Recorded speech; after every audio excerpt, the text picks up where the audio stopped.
প্রকাশকের দোকানে বসেছিলাম। সামনে কাউন্টারের ওপর নানা আকারের নানা রঙের বই, অসংখ্য মানুষের অসংখ্য মনের যেন এক বিশাল পৃথিবী এই বইগুলো। কত চিন্তা, কত গবেষণা, জ্ঞান বিজ্ঞানের কত খবর, সুখ দুঃখ, কান্না হাসি, গল্প, কবিতা, রোমান্স, অ্যাডভেঞ্চারের স্বপ্নপুরী। অন্যমনস্কভাবে বইগুলো নাড়াচাড়া করছি, হঠাৎ একখানা বইয়ের ওপর এসে চোখ আটকে গেল আমার। মলাটে সেই পুরনো ছবিটি, সেই গাঢ় নীল বড় বড় হরফের লেখা গহন বনের গল্প, লেখক প্রিয়দর্শন মিত্র। আকাশে যেমন উল্কা ঝরে, তেমনিভাবে কতগুলো বছর ঝরে গেছে, কত অদল বদল হয়েছে পৃথিবীর। আমরা যারা ছোট ছিলাম তারা বড় হয়ে গেছি, যাঁরা বড় ছিলেন বুড়িয়ে গেছেন তাঁরা। ছেলেদের জন্য হাজার হাজার রংচঙে বইয়ে ছেয়ে গেছে বাজার। তাদের মাঝখান থেকে বহুদিনের চেনা বইখানা সেই চেনা চেহারা নিয়ে করুণ চোখে যেন আমার দিকে তাকালো।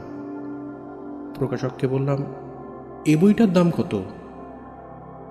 একটু অবাক হলেন প্রকাশক। কি করবেন ও বই নিয়ে? ছেলেদের বই পড়বার বাতিক আছে নাকি আপনার? বললাম, তা আছে, আমারও যে একটা ছেলেবেলা ছিল, এসব বই দেখতে দেখতে সে কথা মনে পড়ে যায়। এটা আমি নেব। প্রকাশক তবু বললেন, নিতেই যদি হয় তাহলে নতুন বই কিছু নিন, ওসব তো পুরনো হয়ে গেছে, আজকালকার ছেলেরা আর পড়ে না। বাইরে এসে দাঁড়ালাম ট্রাম স্টপের পাশে। দুপাশের বাড়িগুলো মাথায় বেলা শেষের রাঙা আলো ঝিকঝিক করছে, ছায়া ঘুমিয়ে পড়েছে রাস্তার ওপর, ঠান্ডা মিষ্টি হাওয়া বইছে। বইটাকে কাছে আঁকড়ে ধরে ট্রামের অপেক্ষায় দাঁড়িয়ে রইলাম আমি। নিজে বই লিখি এখন, সাহিত্যিক বন্ধুর অভাব নেই, নতুন বই পাওয়ার দুঃখও নেই আর। তবু এই গহন বনের গল্প কোনোদিন এমনি করে হাতে আসবে তা কল্পনাতেও ছিল না। মনে হলো হাতের মুঠোর মধ্যে পেয়েও যে হিরেটা হারিয়ে ফেলেছিলাম, আজ অযাচিতভাবে তা আমার কাছে ফিরে এলো। এখন এ আমার, চিরদিনের মতোই আমার। ট্রাম এলো, চেপে বসে কন্ডাক্টরকে বললাম, এসপ্ল্যানেড। ট্রাম চলল। মনের মধ্যে ছেলেবেলার দিনগুলো ঘুরে বেড়াচ্ছে। সেই দিনাজপুরের শহর, ষষ্ঠীতলার বটগাছ, কাঞ্চন নদীর ধারে পুরনো সাহেবী গোরস্থানের পাশে পাশে সেই পথ, আম জাম বিলিতি পাকুড়ের ছায়া, লাটা গিলে আর গুইঞ্চির বন, সেই শঙ্খচিল, শেয়াল, গোসাপ আর গোখরোর খোলস। তার ভিতর দিয়ে চলেছি। ভিতরে কাঁপছে অ্যাডভেঞ্চারের নেশা। দূরের আকাশে উড়ন্ত মস্ত গগনবেড় পাখিটার মতো কল্পনাও ডানা মেলেছে। এই পথটাও তো হয়ে যেতে পারে আফ্রিকার জঙ্গল। এসে হাজির হতে পারে গরিলা, সামনে লাফিয়ে পড়তে পারে সিংহ, বাইসনের সঙ্গে বাঁধতে পারে চিতাবাঘের লড়াই। চারিদিকে থরথর করে কেঁপে উঠতে পারে বুনো হাতির গর্জনে। ছেলেবেলা সেই ছুটির দিন, স্বপ্নভরা দুপুর বুকের ভেতর যেন ঝিমঝিম করে বাজতে লাগলো। চমক ভেঙে দেখি গাড়ি এসপ্ল্যানেডে এসে ঢুকেছে। নেমে পড়লাম। কার্জন পার্কের পাশ কাটিয়ে মনুমেন্ট ছাড়িয়ে এগিয়ে গেলাম আরও খানিকটা। তারপর নিরিবিলি দেখে এক জায়গায় ঘাসের উপর পা ছড়িয়ে বসে পড়লাম। বুকের কাছে বইটা এখনো ধরা, কোলের ওপর নামিয়ে রাখলাম। সন্ধ্যার আবছায়াতে গাঢ় সবুজ বড় বড় অক্ষরে লেখা গহন বনের গল্প ঝাপসা হয়ে আসছে। কিন্তু ছেলেবেলার হারানো দুপুরে রোদ লেগে ওই লেখাটাই ঝকঝক করে জ্বলতে লাগলো বুকের ভিতরে। সেই দিনটার কথা মনে পড়ছে, একেবারে পরিষ্কার ছবি দেখছি চোখে। নির্ঝুম দুপুর, গরম হাওয়া বইছে, আমের রং ধরতে শুরু করেছে। মাঝখানে টার্মিনাল পরীক্ষা, তারপরেই গ্রীষ্মের ছুটি। স্কুলে আর মন বসতে চায় না। জানলা দিয়ে ঘন ঘন বাইরে তাকাই আর ভাবি কখন লাস্ট পিরিয়ডের ঘন্টা পড়বে। ড্রয়িংয়ের ক্লাস নিচ্ছেন মৌলভী সাহেব, ভারী নিরীহ ভালো মানুষ। একটা ছোট্ট ঘোড়ার পিঠে জিনের বদলে একখানা কাঁথা বসিয়ে তাতেই চেপে স্কুলে আসতেন, আর ক্লাসে ঢুকে ব্ল্যাকবোর্ডে একটা ঘটি কিংবা বেগুন যা হোক কিছু এঁকে দিয়ে সঙ্গে সঙ্গে ঘুমিয়ে পড়তেন। হেডমাস্টার কাছাকাছি না থাকলে ছেলেরা কেউ কেউ এই ফাঁকে তাঁর গোবেচারা ঘোড়াটায় চাপবার চেষ্টা করত। কেউ বা বেগুনের বদলে তাঁর মুখ আঁকত খাতায়। কোনোদিকে ভ্রুক্ষেপ মাত্র না করে নিশ্চিন্তে ঘুমোতেন মৌলভী সাহেব। বেশি গোলমাল হলে কখনো কখনো ঘুম ভরা চোখ তুলে আলগা ধমক দিয়ে বলতেন, এই এত গোলমাল হচ্ছে কেন, কানটা যে ফাটাই দিলে হে আমার। এই মৌলভী সাহেবের ক্লাসেই এমনি একটা মন উড়ু দুপুরে এসে দেখা দিল গহন বনের গল্প। যথারীতি একটা কুমড়ো এঁকে দিয়ে মৌলভী সাহেব ঘুমিয়ে পড়েছেন। আমি আর আমার পরম বন্ধু বাচ্চু সেন খাতায় কাটাকাটি খেলছি। এমন সময় চোখে পড়ল সেকেন্ড বেঞ্চে বসে খগেন বড়াল খুব মন দিয়ে কি একখানা বই পড়ছে। ব্যাপারটা একটু নতুন। ড্রয়িং ক্লাসের ছেলে খগেন, ভালো ছবির হাত। ওর আঁকা কুমড়োকে কখনো ঝিঙে বলে ভুল হয় না। মৌলভী সাহেব ওকে 10-এর মধ্যে 11 নম্বর দিতে পারলে খুশি হন। এ হেন খগেন ড্রয়িং ভুলে গিয়ে বই পড়ছে, কি আশ্চর্যম। কি বই রে ওটা খগেন? কৌতূহল সামলাতে পারলাম না। খগেন জবাব দিলে না, একেবারে তন্ময়। এই বল না, কি বই? খগেন ভারী বিরক্ত হল। রুদ্ধশ্বাসে বইয়ের একটা পাতা উল্টে বললে, এখন ভীষণ ব্যাপার, রাত্রির বেলা সিংহ এসে শিকারীকে তাঁবু থেকে ধরে নিয়ে যাচ্ছে, গোলমাল করিসনি এখন। শুনেই রোমাঞ্চ হলো। থাবা দিয়ে বললাম, দে না একটু দেখি। ঝট করে বইটা সরিয়ে নিল খগেন। চোখ পাকিয়ে বললে, খবরদার রঞ্জন, মারামারি হয়ে যাবে বলছি। মৌলভী সাহেবের ঘুম ভাঙল। হ্যাঁ হ্যাঁ, তোমরা কি এইটা খেলার মাঠ পাইছো? বেশি গোলমাল হইলে সব হাবডাউন করাই দিব। তখনকার মতো শান্তি রক্ষা হলো, কিন্তু কৌতূহলে মন ছটফট করতে লাগলো। তারপর গোপীবাবুর অঙ্কের ক্লাস, জমের ঘণ্টা। গহন বনের গল্প ধামাচাপা রইল কিছুক্ষণ, কিন্তু ছুটি হতেই ফেউয়ের মতো লেগে গেলাম খগেনের পিছনে। দে না ভাই, একটু দেখি বইটা। খগেন বললে, আমার বই নয়, পড়বার জন্য চেয়ে এনেছি, আজই সন্ধ্যেবেলা ফেরত দিতে হবে। আমি তো আর নিচ্ছি না, হাতে করে দেখবো শুধু, দে না একবার। খগেনের করুণা হলো। বই খাতার তলা থেকে সন্তর্পণে বইটা বের করে দিলে। কিন্তু না দেখলেই ভালো হতো। মোটা বড় সাইজের বই, পাতায় পাতায় বুনো জানোয়ারের রোমাঞ্চকর ছবি, ছোট বড় অসংখ্য গল্প। কোনোটা মানুষ খেকো সিংহ, কোনোটা গরিলার বিভীষিকা, কোনোটা কুমিরের করাল গ্রাস। পড়বাড়া কি গা ছমছম করে ওঠে। চমক ভাঙল খগেনের চিৎকারে, বাহ, দেখবার নাম করে বেশ পড়া শুরু হয়ে গেছে তো, ওসব চালাকি চলবে না, দাও বই। ছো মেরে বইটা কেড়ে নিলে খগেন। বই তো নিলে না, যেন হৃদপিণ্ড উপড়ে দিলে। তারপরেই আর কথা নেই, হনন করে হাঁটতে শুরু করে দিল বাড়ির দিকে। আমি তবু সঙ্গ ছাড়ি না খগেনের। একদিনের জন্য দিবি ভাই বইটা, এক বেলার জন্য। বললাম তো আমার বই নয়। আমাকে এড়াবার জন্য খগেন আরো জোরে জোরে পা চালালে। অপরের কাছ থেকে এনেছি, সন্ধ্যেবেলায় ফেরত দিতে হবে। কার বই? কালীতলার কুঞ্জোর, বলো তো, ইচ্ছে হয় তার কাছ থেকে চেয়ে নাও। বইটা পাছে আমি কেড়ে নিই, হয়তো এই ভয়েই খগেন একটা চলতি ঘোড়ার গাড়ির পিছনে উঠে বসল। হতাশ চোখে আমি সেদিকে তাকিয়ে রইলাম। কিন্তু কালীতলার কুঞ্জ, মনটা ভয়ানক দমে গেল। কুঞ্জকে চিনি, বিলক্ষণ চিনি। গত দোলের সময়ও ওদের পাড়ার সঙ্গে আমাদের পাড়ার ছেলেদের বেশ একচোট মারামারি হয়ে গেছে। আমি নিজেই কয়েক ঘা বসিয়েছিলাম কুঞ্জকে। তাছাড়া আমাদের সমবয়সী হলেও কুঞ্জ যে পরিমাণে এঁচড়ে পেকেছে তার তুলনা হয় না। ক্লাস 5-এই একবার ফেল করেছে শুনেছি, সিগারেট খায়। সেই কুঞ্জোর কাছে গিয়ে বই চাইতে হবে? সম্ভব হলে নিজেই কিনতে পারতাম একখানা, কিন্তু বইয়ের দামটা দেখে নিয়েছি চোখের পলকে। 3 টাকা। 3 টাকা, স্বপ্নের চেয়েও অসম্ভব। স্কুলের পয়সা বাঁচিয়ে আনা 6 সঞ্চয় করেছি নিজের কাছে। মার কাছে জমা আছে 8 আনা। আরও আনা 8 ছোটদিন দিলেও দিতে পারে। বিয়ের পর শ্বশুর বাড়ি থেকে এসেছে, মনটা খুশি আছে ছোটদিন। কিন্তু 3 টাকা সে অনেক দূর, সেখানে পৌঁছবার কোনো উপায় নেই। একটা ভারী মন নিয়ে বাড়ি ফিরলাম। মা বললেন, মুখ এমন কেন রে? মার খেয়েছিস নাকি স্কুলে? না। হাত মুখ ধুয়ে জল খাবারের দুধ রুটি খেয়েই আবার বেরিয়ে পড়লাম। পাড়ার মাঠে ফুটবল খেলা হচ্ছে, ওরা ডাকলো।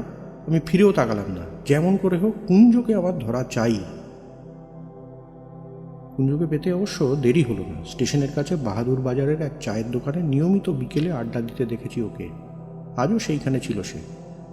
দুটো মস্ত মস্ত ধেড়ে ছেলের সঙ্গে হাত পা ছুঁড়ে কি যেন আলোচনা করছিল।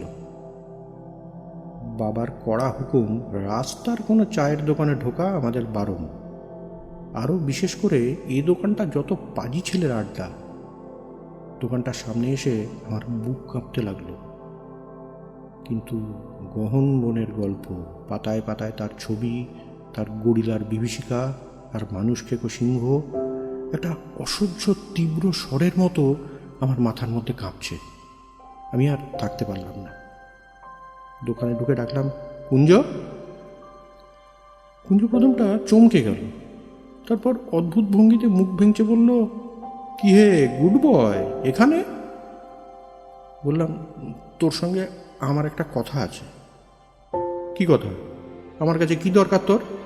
আমাদের ছায়া মারালেও তো তোদের গুড কন্ডাক্টের প্রাইজ পাওয়া নষ্ট হয়ে যাবে। তেমনি ভ্যাংচানির ভঙ্গিতে কুঞ্জ হেসে উঠল। তোর বইটা একবার পড়তে দিবি আমাকে? অপমানে কান জ্বালা করছিল, তবু না বলে থাকতে পারলাম না।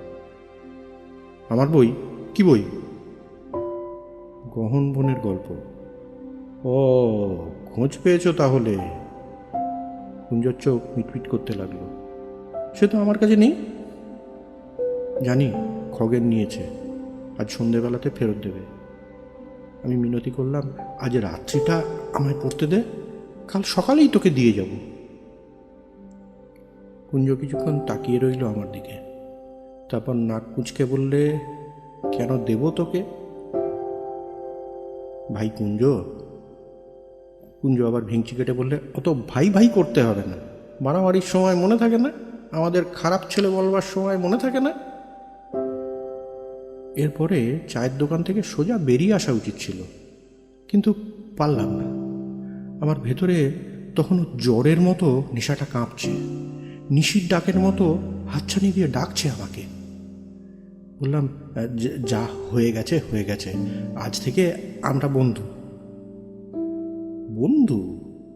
কুঞ্জর চোখ আবার মিটমিট করতে লাগলো। তাহলে প্রমাণ দেখা। কি কি কি প্রমাণ দেব? চা খাওয়া, চপ খাওয়া। চা, চপ? চোখের সামনে অন্ধকার দেখলাম। বললাম, ভাই পয়সা নেই।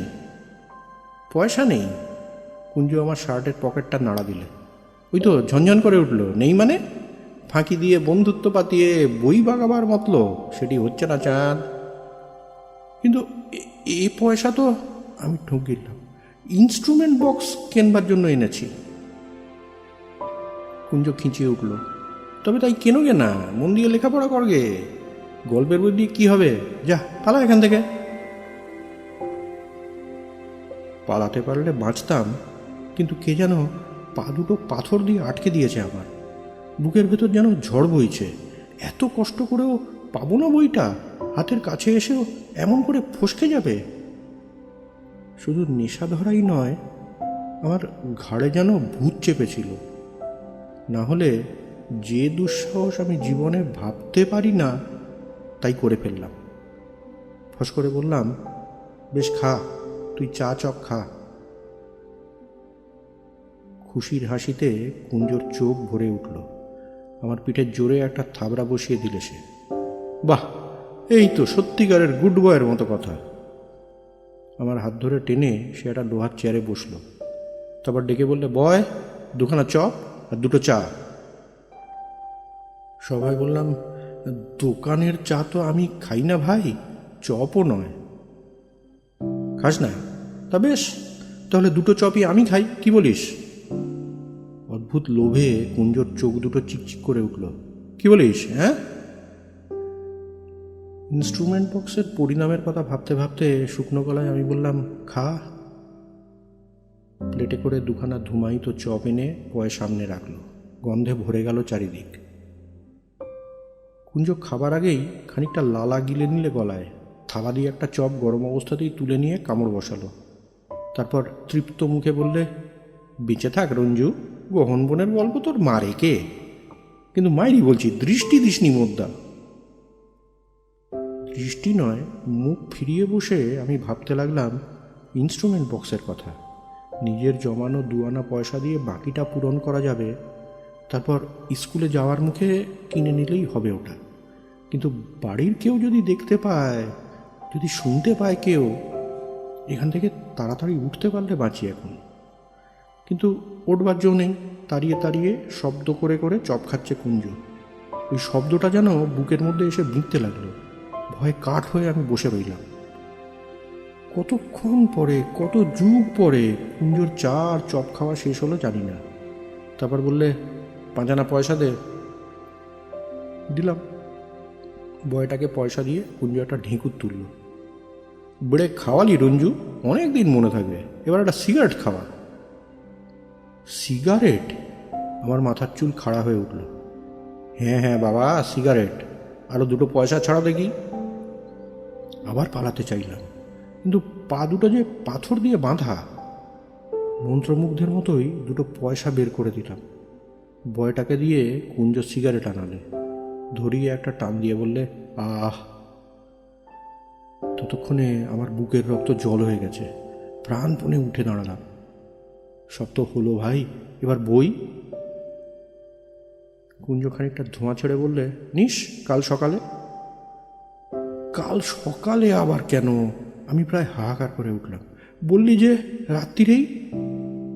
কুঞ্জ বাধা দিয়ে বললে, এখন কে বাড়ি ফিরবে? আমার যেতে সেই 9টা। সিনেমায় যাবো কি না?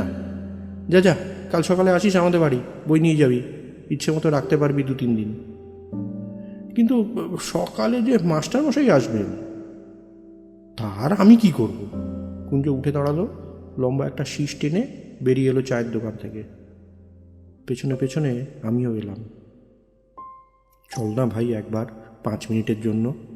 আমি মিনতি করলাম। কেন বিরক্ত করছিস? কুঞ্জ চলে গেল। বললাম না সকালে আসিস। তারপরেই সংক্ষেপে সব শেষ করে দিয়ে অন্য রাস্তায় পা চালিয়ে দিলে। অস্বস্তি আর অপরাধ বোধ নিয়ে বাড়ি ফিরলাম। অতটা না করলেও হতো। একখানা বইয়ের জন্য যে কাণ্ড করেছি, একবার তার জানাজানি হয়ে গেলে কি যে হবে সে কথা ভাবতেও পারছি না। তবু অপরাধের লজ্জা বেশিক্ষণ রইল না। চোখের সামনে জল জল করতে লাগলো মোটা মোটা সবুজ অক্ষরগুলো, গহন বনের গল্প। সারা রাত ধরে আফ্রিকার জঙ্গলের স্বপ্ন দেখলাম আমি। বইয়ের পাতায় চকিতের জন্য দেখা ছবিগুলো যেন জীবন্ত হয়ে উঠে আমার সমস্ত চেতনাকে আশ্চর্য অপরূপ অ্যাডভেঞ্চার দিয়ে ঘিরে রাখল। ভোরের আলো ফুটবার আগেই ঘুম থেকে লাফিয়ে উঠলাম। তারপর জামাটা গায়ে চড়িয়ে ঊর্ধ্বশ্বাসে ছুটলাম কালীতলার উদ্দেশ্যে। মা অবাক হয়ে বললেন, হ্যাঁ রে, এত ভোরে চললি কোথায়? মায়ের কাছে কখনো মিথ্যা বলিনি, আজ প্রথম বলতে হলো। একটু মর্নিং ওয়াক করে আসি মা। উত্তরে মা যে কি বললেন সে কথা শোনবার সময় আমার ছিল না। আমি তখন দার্জিলিং মেলের মতো চলেছি কালীতলার দিকে। আমাদের বাড়ি থেকে কুঞ্জদের পাড়া প্রায় 1 মাইল। মনে হচ্ছিল যদি 1 লাফে পৌঁছতে পারতাম। এখনই পাবো, এখনই হাতে আসবে। কালকে সারা বিকেল, সারা সন্ধে, সারা রাত্রি জানিয়ে স্বপ্নের ঘরে কেটেছে, যার জন্যে চায়ের দোকানে ঢুকেছি, কুঞ্জকে সিগারেট খাইয়েছি, মিথ্যে কথা বলেছি। এখনই সেই মহা সম্পদ এসে যাবে আমার হাতের মুঠোয়। মনে হলো আমার পা চলছে না, হাওয়ায় উড়ে যাচ্ছি আমি। ওদের বাড়ির সামনে গিয়ে হাঁপাতে হাঁপাতে চেঁচাতে লাগলাম, কুঞ্জ, কুঞ্জ, কুঞ্জ। ঘুম ভাঙা চোখ কচলাতে কচলাতে বেরিয়ে এলো কুঞ্জ। বিরক্তি ভরা মুখে বললে, কিরে, কি হলো? এই 7 সকালে এমন চেঁচিয়ে মরছিস কেন? সেই বইটা? কোন বই? কুঞ্জ যেন আকাশ থেকে পড়ল। সেই গহন বনের গল্প।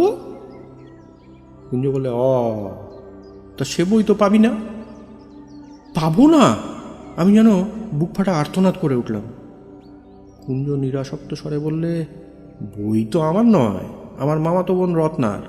রত্না কাল রাতের ট্রেনে কলকাতায় ফিরে চলে গেছে, বইটাও নিয়ে গেছে। আর 1 মিনিট সামনে থাকলে আমি কুঞ্জের ওপর ঝাঁপিয়ে পড়তাম, আফ্রিকার সিংহের মতোই ছিঁড়ে টুকরো টুকরো করে ফেলতাম ওকে। তার আগেই ও বাড়ির ভেতর অদৃশ্য হয়ে গেছে। আবার বাড়ি ফিরলাম, এবার আর হাওয়ায় উড়ে নয়, চোখ ফেটে কান্না আসছে, পা মাটির মধ্যে বসে বসে যাচ্ছে। এইভাবে বিশ্বাসঘাতকতা করলো কুঞ্জ, পুরনো শত্রুতার শোধ নিলে এমন করে। যখন বাড়ি ফিরলাম তখন মাস্টারমশাই এসে বসে আছেন। এতক্ষণ কোথায় ছিলে রঞ্জু? শান্ত গম্ভীর গলায় মাস্টারমশাই জানতে চাইলেন।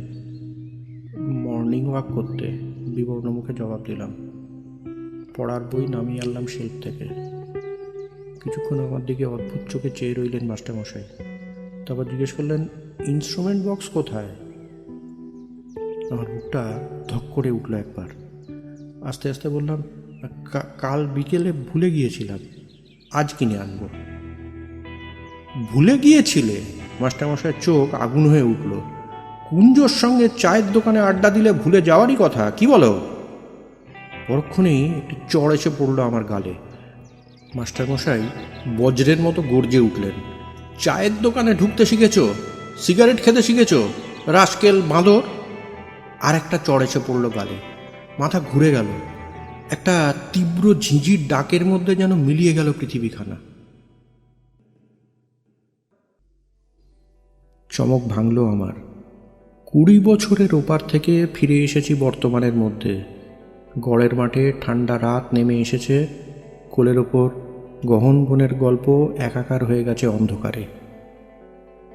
বইটাকে তেমনি বুকে চেপে ধরে আমি হাঁটতে লাগলাম। এতদিন পরে ফিরে এসেছে এ বই, এখন আমার। যতবার খুশি পড়তে পারি, ইচ্ছে করলে মুখস্থ করতে পারি, পাড়ার সকলকে ডেকে ডেকে পড়ে শোনাতে পারি। কিন্তু কিছুই করব না। আমার লাইব্রেরির 5000 বইয়ের ভেতর দিশি বিলিতি অজস্র বইয়ের মাঝখানে ওকে আমি লুকিয়ে রাখব। আমি এ বই পড়ব না।